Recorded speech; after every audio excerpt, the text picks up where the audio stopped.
ianao so marary, ianao ihany ilaiko. Ny visinao mamalifaly, mandamindamina ny saiko.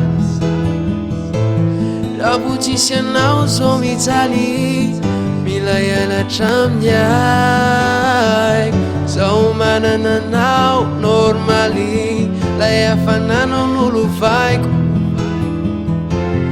Hey, maninanao zaho, madigny anao zaho,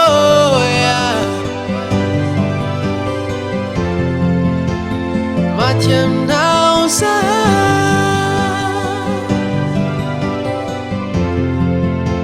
Adalaminao zaho,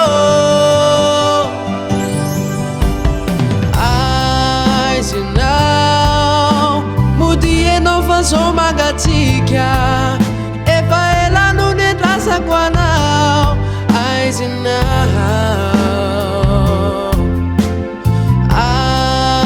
Aizinao mody enao fa so mangatsika, efa ela no nendrasako anao. Aizinao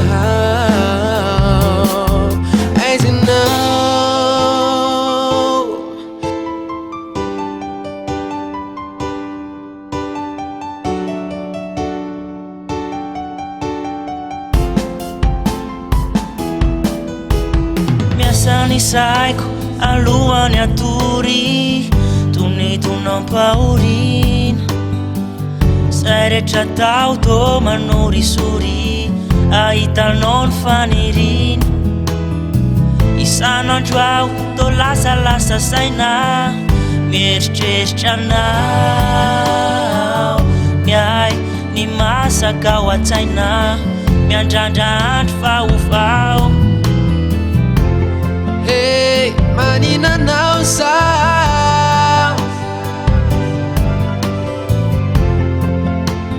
madigny anao zaho,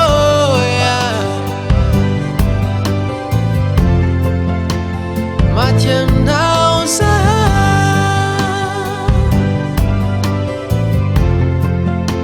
Adalaminao zaho,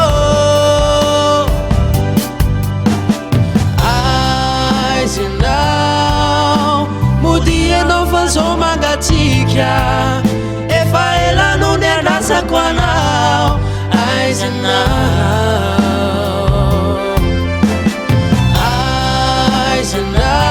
Aizinao mody enao fa so mangatsika, efa ela no nendrasako anao.